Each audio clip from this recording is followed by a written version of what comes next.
आज 2077 साल भदौ 20 गते शनिबार काठमाडौँमा रेडियो एनआरएन 99.1, देशभर विभिन्न एफएम र संसारभर रेडियो nrn.com मार्फत प्रसारण भइरहेको नेपाली नेटवर्कको नेपाली खबरमा सरोज कोइराला र दिनेश जोशीको नमस्कार। अर्थमन्त्रीको निराश विदाई, आर्थिक वृद्धि दर 60 वर्ष यताकै कम, हार्नेलाई मन्त्री बनाउन संविधान बाधक, निर्वाचन विकेन्द्रीकरण गर्ने कांग्रेस नेताहरूको प्रस्ताव, तथ्याङ्क भन्छ संक्रमण समुदाय स्तरमै विस्तार लगायतका खबर आजका पत्रपत्रिकाको अघिल्लो पृष्ठमा छापिएका छन्। नयाँ पत्रिकामा छापिएको दिल्ली देखेँ तर काठमाडौँ देखेको छैन शीर्षकको खबरलाई हामीले आजको खास खबर बनाएका छौं। ठ्याक्कै 50 वर्षमा टेके पदमबहादुर चेपाङले फुलसौरा कान्छोको नामले परिचित छन्। उनी गाउँतिर सन्तानको हिसाबमा 5औं, सावा छोराछोरी र 5 नै ब्याज गोर्खाको भुम्ली चोकमै उनको पुस्ताले 1 शताब्दी बितायो। जुन ठाउँ पदमबहादुरले स्कुल टेक्न पाएनन्, क अक्षर समेत उनका लागि बिरानो बन्यो। गरिबका कारण छोराछोरीलाई विद्यालय स्तरको शिक्षा पनि पार गराउन सकेनन्। सानो छँदै आमा बाबु गुमाए। आफ्ना नाममा सम्पत्ति केही पनि थिएन। कलिलो उमेरमै विवाह गरे। ससुरालीतर्फ छोरा नहुनुले पनि उनलाई केही राहत मिल्यो। पदमबहादुरले भोगचलन गर्दै आएको माटो सबै उनको ससुरालीको हो। कहिलेकाहीँ श्रीमतीसँग ठाकठुक हुँदा नराम्रो वचन पनि भेट्छन्। छोराछोरीले पनि आमाकै पक्षमा बोल्छन्, हाँस्दै सुनाउँछन्। खप्परमा घर ज्वाइँ बस्न लेख्या रहेछ। सानो टुहुरो बनेका उनले सानैदेखि साहुको गोरु हलो समाउन थाले। जीवनको धेरै समय उनले साहुकै गोरु जोते। उनी हालसम्म पनि हली नै बनिरहेका छन्। हाँस्दै भन्छन्, हलदार भन्दा माथि हुन सकेन। हलो जोत्दा जोत्दै दिक्क भए पदमबहादुर। साथीभाइको लहलहीमा भारतको दिल्ली पुगे। नेपाली रेडियो नेटवर्कको नेपाली खबरमा अब पहिलो पृष्ठका खबर। आजका सबै राष्ट्रिय दैनिकहरूले अर्थमन्त्री युवराज खतिवड़ाको विदाई सम्बन्धी खबरलाई प्रमुख प्राथमिकता दिएर छापेका छन् र उनको कार्यकालको समीक्षा गरेका छन्। केहीले सकारात्मक र केहीले आलोचनात्मक टिप्पणी गरेका छन्। नयाँ पत्रिकाले अर्थमन्त्रीको निराश विदाई, आर्थिक वृद्धि दर 60 वर्ष यताकै कम शीर्षक दिएर यो खबर छापेको छ। यता नागरिक दैनिकमा धेरै अपेक्षा, औसत नतिजा शीर्षकमा खबर छापिएको छ। राजधानी दैनिक लेख्छ, विज्ञ अर्थमन्त्रीको 2.5 वर्ष, धेरै उपलब्धि, केही आलोचना। त्यसै गरी कान्तिपुर दैनिक जोखना हेर्दै प्रधानमन्त्री शीर्षकमा यही खबर लेखेको छ। सबैभन्दा पहिले नयाँ पत्रिकामा छापिएको अर्थमन्त्रीको निराश विदाई, आर्थिक वृद्धि दर 60 वर्ष यताकै कम शीर्षकको खबर लिउँ। विश्व ब्याङ्कले 2018 र केन्द्रीय तथ्याङ्क विभागले 2022 सालदेखि कुल गृहस्थ उत्पादनको तथ्याङ्क राख्न थालेका हुन्। यसपालि आर्थिक वृद्धि दर -2% भन्दा पनि तल झरेको छ। त्यसैले सरकारले तथ्याङ्क सार्वजनिक गर्न ढिलाइ गरिरहेको छ। नयाँ पत्रिका अगाडि लेख्छ, गत आर्थिक वर्ष 2076-77 मा मुलुकको आर्थिक वृद्धि -2% भन्दा पनि कमजोर भएको छ। सरकारले 8.5% को लक्ष्य राखेको थियो, तर देशले 60 वर्ष यताकै आर्थिक गिरावट भोगेको छ। तथ्याङ्क विभागले 2022 देखि मुलुकको कुल गृहस्थ उत्पादनको तथ्याङ्क राख्दै आएको छ। विश्व ब्याङ्कले भने 2018 सालदेखिको तथ्याङ्क राखेको छ। मुलुकको कुल गृहस्थ उत्पादनको तथ्याङ्क उपलब्ध भएदेखिको अवधिमा सबैभन्दा कमजोर आर्थिक वृद्धि गत आर्थिक वर्ष 2076-77 मै भएको हो। यसअघि आर्थिक वर्ष 2023-24, 27-28 र 29 र 30 मा अर्थतन्त्र सङ्कुचनमा गएको थियो। अर्थतन्त्रमा कोरोनाको असरबारे छलफल गर्दा सबैभन्दा पहिला केही आधारभूत कुरामा सहमति हुन आवश्यक छ। सबैभन्दा पहिला कुरा अब कोभिड-19 स्वास्थ्य महामारी मात्रै रहेन। यसले मुलुकका सबै क्षेत्रहरू, अर्थतन्त्र तथा स्वास्थ्य, रोजगारी, सामाजिक न्याय लगायतमा मात्र होइन, मानिसहरूमा मनोविज्ञान असर समेत परेको छ। अर्थात् महामारी यी सबै क्षेत्रमा फैलिसकेको छ। त्यसो हुँदा यसबाट पार पाउन पनि यी सबै क्षेत्रका लागि एकीकृत पहल हुन आवश्यक छ। यता म विकासको अध्येता र अभ्यासकर्ता हुँ, सरकार बाहिर रहेर पनि काम गर्छु। अर्थमन्त्री डाक्टर युवराज खतिवड़ाको भनाई मुख्य मुद्दाका रूपमा छापिएको छ। समृद्धिको सङ्कल्प सहित प्रधानमन्त्री पदको शपथ लिएका केपी ओलीले अर्थमन्त्रीमा डाक्टर युवराज खतिवड़ालाई नियुक्त गरेपछि अर्थतन्त्रमा सरकार राख्ने धेरै पक्ष उत्साही देखिएका थिए। तर 2.5 वर्षपछि उनको विदाईमा सरकारवाला खासै दुखी छैनन्। विकास बजेट खर्च गर्न नसक्ने प्रवृत्ति, अस्थिर नीति, सुस्त आर्थिक वृद्धि र वित्तीय अनुशासनहीनता लगायत चुनौतीसँग जुझ्न उनले हस्तक्षेपकारी भूमिका निर्वाह गर्ने आम अपेक्षा थियो। तर बलियो सरकारको अर्थमन्त्रीको रूपमा अर्थशास्त्री डाक्टर खतिवडाले औसत सुधार पनि गर्न सकेनन्। 21 फागुनमा अर्थमन्त्रीका रूपमा पुनः नियुक्ति पाएपछि उनले आफूलाई अर्थतन्त्रको योद्धाका रूपमा प्रस्तुत गरेका थिए। 16 चैत 74मा अर्थतन्त्रको तत्कालीन अवस्थाबारे श्वेतपत्र जारी गर्दै उनले अर्थतन्त्र करिब टाट पल्टने अवस्था रहेको बताएका थिए। त्यस्तै नागरिक दैनिक लेख्छ, धेरै अपेक्षा औसत नतिजा।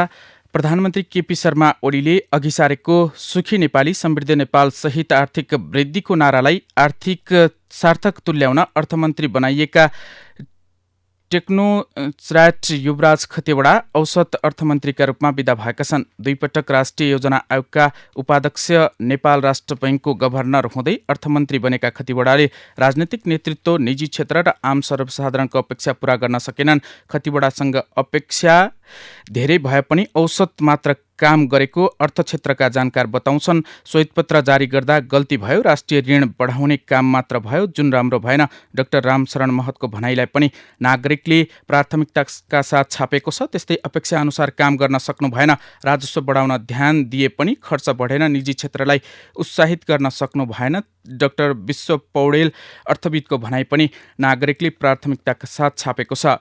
निजी क्षेत्रका समस्या बुझ्ने सकारात्मक धारणा थियो, प्रयास गरे पनि अपेक्षित परिणाम आउन सकेन। शेखर गोल्छा वरिष्ठ उपाध्यक्ष, नेपाल उद्योग वाणिज्य महासंघको भनाइलाई पनि नागरिकले प्राथमिकताका साथ छापेको छ।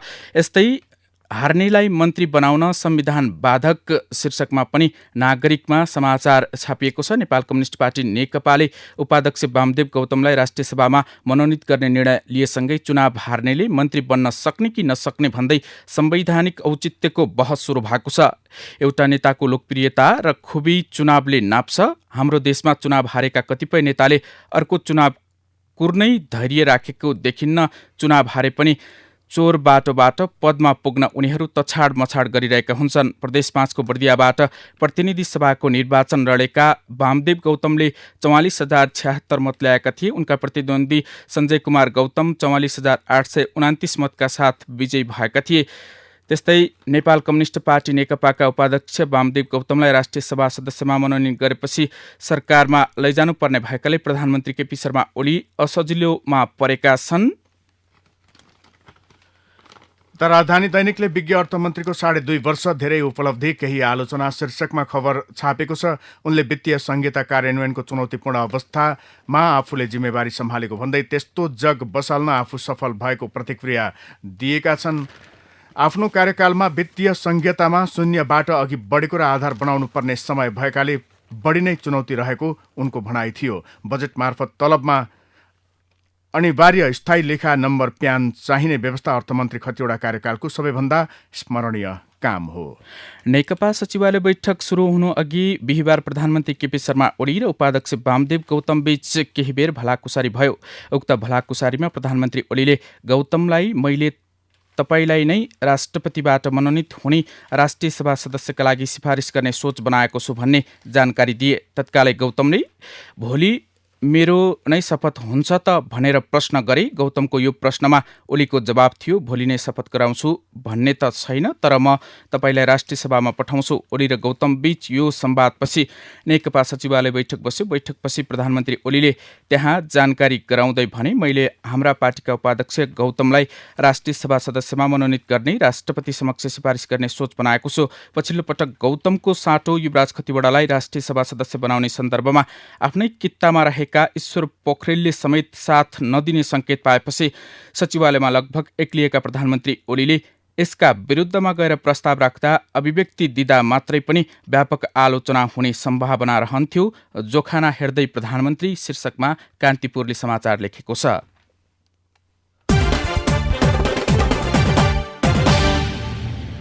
कोरोनाका कारण पछिल्लो पटक संशोधित कार्यतालिकामा पनि महाधिवेशन नहुने अवस्था बन्दै गएपछि कंग्रेस वृत्तमा महाधिवेशनलाई विकेन्द्रीकरण गर्न आवाज उठ्न थालेको छ। कंग्रेसले कोरोनाकै कारण केन्द्रको महाधिवेशन मिति बाहेकका तल्ला तहका अधिवेशनको कार्यतालिकालाई 2 पटक संशोधन गरिसकेको छ। पछिल्लो पटक संशोधन गरेको तालिका समेत कोरोनाकै कारण प्रभावित भएपछि महाधिवेशनलाई विकेन्द्रीकरण गरेर भए पनि गरिनुपर्ने विकल्पको आवाज उठ्न थालेको हो। निर्वाचन विकेन्द्रीकरण गरौं, राजधानी दैनिकले खबर छापेको छ। यस्तै पछिल्लो तथ्याङ्कले काठमाडौँ उपत्यकामा कोरोना संक्रमण समुदाय स्तरमै विस्तार भइसकेको देखाएका छन्। पछिल्लो 7 दिनको पर्सिडेन्ट पोजिटिभ रेट PPR बिहिबार गणना गरेर हेर्दा उपत्यकाको औसत 11.70 को हाराहारीमा छ भने देशभर औसत 8.7 मा छ। जनस्वास्थ्य विज्ञका अनुसार PPR 5 भन्दा माथि भए त्यसले संक्रमण समुदाय स्तरमै व्यापक भएको हो वा परीक्षणको दायरा फराकिलो हुन नसकेको दर्शाउँछ। उपत्यकाको पछिल्लो 7 दिनको PCR 1 दिन बाहेक दोहोरो अङ्कमा छ, जुन आवश्यक मापदण्ड 2 गुणा बढी हो। विश्व स्वास्थ्य संगठनले विश्वभरका देशहरूलाई जनजीवन सामान्य रूपमा फर्काउनु पूर्व 14 दिनसम्म PPR 5% तल हुनुपर्ने सुझाव दिएको छ। तथ्याङ्क भन्छ संक्रमण समुदाय स्तरमै विस्तार। कान्तिपुरले समाचार लेखेको छ। दक्षिण एसियामा कोरोना महामारीको प्रभाव बिस्तारै बढ्दै गर्दा गत मार्च 13 मा भारतीय प्रधानमन्त्री नरेन्द्र मोदीले एउटा प्रस्ताव ल्याए। कोरोना विरुद्धको लडाईँमा सार्क सदस्य मुलुक एक भएर लड्ने भनी आएको मोदी प्रस्तावमा सबै सदस्य राष्ट्रले समर्थन पनि जनाए। कोरोना प्रकोप फैलिसकेकाले भौतिक उपस्थितिमा बैठक गर्नु सुरक्षित थिएन। भेटेर रणनीति तय गर्न समय पनि पर्याप्त थिएन। त्यसैले मोदीको प्रस्ताव आए लगत्तै मार्च 15 मा प्रविधिको प्रयोग मार्फत सार्कका सरकार प्रमुख बीच भर्चुअल बैठक आयोजना भयो। भारत र पाकिस्तान बीचको विवाद कारण सार्क लामो समयदेखि निष्क्रिय जस्तै छ। यस्तो बेला कोरोना महामारी विरुद्ध एक भएर लड्ने मोदीको प्रस्तावले सार्कले फेरि गति पाउने आशा पलाएको थियो, तर आशा अनुसार काम हुन सकेको छैन। कोरोना नियन्त्रणमा सार्क भूमिका विहीन, नागरिक दैनिकले खबर छापेको छ। बिमा भुक्तानी नदिन बहानाबाजी शीर्षकमा कान्तिपुरले समाचार छापेको छ। कोरोना बिमितलाई भुक्तानी नदिन बिमा कम्पनीले अनेक बहाना गर्न थालेका छन्। यसअघि धेरैले बिमा गर्न थालेपछि जोखिम बेहोर्न नसकिने भन्दै केही दिन बिमालेख बिक्री रोकेका कम्पनीहरूले अहिले फेरि अर्को बखेडा निकालेका छन्। निजी अस्पतालको ल्याबमा गरिएको PCR परीक्षणबाट रिपोर्ट पोजिटिभ आएकाहरूलाई भुक्तानी नदिने कम्पनीहरूले नियामक निकाय बिमा समितिलाई दबाब दिएर यस्तो सूचना नै जारी गर्न लगाएका हुन्। बिमा समितिले पछिल्लो पटक जारी गरेको निर्देशनमा निजी अस्पतालमा गरिएको PCR परीक्षणका आधारमा दाबी भुक्तानी नदिनु भनिएको छ। यो नयाँ व्यवस्था भने होइन। समितिले यसअघि जारी गरेको कोरोना बिमा मापदण्ड 2077 मा पनि यस्तो व्यवस्था गरिएको छ। समयमै स्वास्थ्य सेवा नपाउँदा 7 महिनाकी एक गर्भवतीको ज्यान गएको छ। विराटनगरका ठूला भनिएका अस्पतालहरूले उपचार गर्न नमानेपछि महिलाको ज्यान गएको बताइएको छ। मृत्यु हुने गर्भवती कानेपोखरी गाउँपालिका 5 की 23 वर्षीय सबिना थापा दर्जी हुन्। उनी मंगलबार राति 10 बजेतिर शौचालय जाँदा लडेर घाइते भएकी थिइन्। त्यसको 24 घण्टापछि स्वास्थ्यमा समस्या देखिएपछि बुधबार राति नै उपचारका लागि उनलाई विराटनगर लगिएको सबिनाकी आमाजु दुर्गा सुन्दासले बताइन्। सबिनालाई समस्या भएपछि उपचारका लागि बुधबार राति नै विराटनगर ल्याएका थियौं। उनले भनिन्, यहाँका ठूला भनिएका 6 वटा अस्पतालमा रातभरि घुम्यौं, तर कुनैले पनि उपचार गर्न मानेनन्। अस्पताल चहार्दै गयो गर्भवतीको ज्यान शीर्षकमा नागरिक दैनिकले खबर छापेको छ। बागलुङको ढोरपाटन नगरपालिकामा बाढीले बगाउँदा मृत्यु भएकाको शव शनाखत गर्न मुस्किल भएको छ। शव छेद विच्छेद भएकाले मृत्यु भएका 14 जना मध्ये 8 जनाको मात्रै शनाखत भएको छ। बुधबार राति भोजी खोलामा आएको भीषण बाढीले ढोरपाटन नगरपालिका वडा नम्बर 9, 8 र 7 को तटीय क्षेत्रमा 31 घर बगाएको थियो। घर बगाउँदा 14 जनाको मृत्यु भएको छ। 24 जना बेपत्ता भएका छन्। सब भेटिएका मध्ये 8 जनाको मात्रै शनाखत भएको जिल्ला प्रहरी कार्यालय बागलुङका DSP राजेन्द्र रेग्मीले बताएका छन्। पहिचान भएका ढोरपाटन नगरपालिका 9 की 26 वर्षीय केशमाया विक, 46 वर्षीय करबहादुर विक, 22 वर्षीय जीवन विक लगायतका रहेका छन्। बागलुङ बाढी मृतकको शनाखत गर्नै मुस्किल आजको नयाँ पत्रिकामा समाचार छापिएको छ। नेपाली खबरमा अब भित्री पृष्ठका खबरहरू। सरकारले 10वटा सुरुङ मार्ग तथा अन्डरपासको प्रारम्भिक अध्ययनका लागि भन्दै 53 करोड बजेट छुट्याएको छ, तर अहिलेसम्म काम सुरु हुन सकेको छैन। केही सुरुङ मार्गलाई यो वर्ष दोहोर्याएर अध्ययनका लागि भनेर बजेट छुट्याइएको छ। सडक नै नभएको ठाउँमा सुरुङ मार्ग निर्माण गर्ने भन्दै बजेट छुट्याएपछि के गर्ने भन्ने बारे अन्यल बढेको छ। प्रति घण्टा 7,44,279 रुपियाँ भाडा पर्ने नेपाली सेनाको MI-17 हेलिकप्टर लिएर गृहमन्त्री रामबहादुर थापा शुक्रबार बागलुङको ढोरपाटन स्थित बाढीले क्षति पुर्याएको ठाउँमा पुगे। बिहिबार नै उक्त ठाउँमा जान काठमाडौँबाट त्यहाँ हेलिकप्टर उडे पनि स्याङ्जा पुगेपछि मौसममा खराबीका कारण उनी फर्केका थिए। गृह स्रोतका अनुसार बिहिबार र शुक्रबार गरेर कम्तीमा 4 घण्टा उडेको हेलिकप्टरको भाडा मात्रै गृह मन्त्रालयले कम्तीमा 28 लाख रुपियाँ सेनालाई बुझाउनु पर्ने हुन सक्छ, जबकि राहत लिएर गृहमन्त्री पुग्नु अगावै स्थानीय तहले पीडितको उद्धार र स्थानीय सङ्घ संस्थाले तत्काल आवश्यक पर्ने राहत सामग्री पुर्याइसकेको थियो। ललितपुर चापागाउँकी मिस्त्री बोहराले तरकारी बिक्रीमा बिचौलिया हटाउन सरकारसँग माग गर्दै आएको 5 वर्षभन्दा बढी भयो। उनले साबिक जिल्ला कृषि विकास कार्यालयको बैठकमा राज्य आफैले वा उपभोक्तालाई बजार व्यवस्थापन गर्न दिनु भनी पटक पटक प्रस्ताव राखिन्। मूल्य निर्धारण समेत सरकारलाई गर्न आग्रह गरिन्। बोहराको प्रस्तावप्रति कृषि कार्यालय गम्भीर देखिएन। यसैबीचमा स्थानीय तहको चुनाव भयो। जनप्रतिनिधि आएपछि समस्या समाधान हुने अपेक्षा राखिन्, तर समस्या ज्यूका त्यों हुँदा उनको आशा निराशामा परिणत भएको छ। लामो समयदेखि चर्चामा भएको रात्रिकालीन सम्पदा यात्रा अब उपत्यकामा सुरु हुने भएको छ। कोरोनाले ल्याएको असामान्य परिस्थितिपछि आउने सामान्य अवस्थामा राजधानीका 3वटा शहरमा नेपाल पर्यटन बोर्डले रात्रिकालीन सम्पदा यात्रा सञ्चालन गर्ने भएको हो। रात्रिकालीन सम्पदा यात्रामा उपत्यकावासी आफूलाई मनपर्ने सम्पदा परिवारसहित घुम्न जानेछन्। बाटोमा रैथाने खानकीका स्टल हुन्छन्।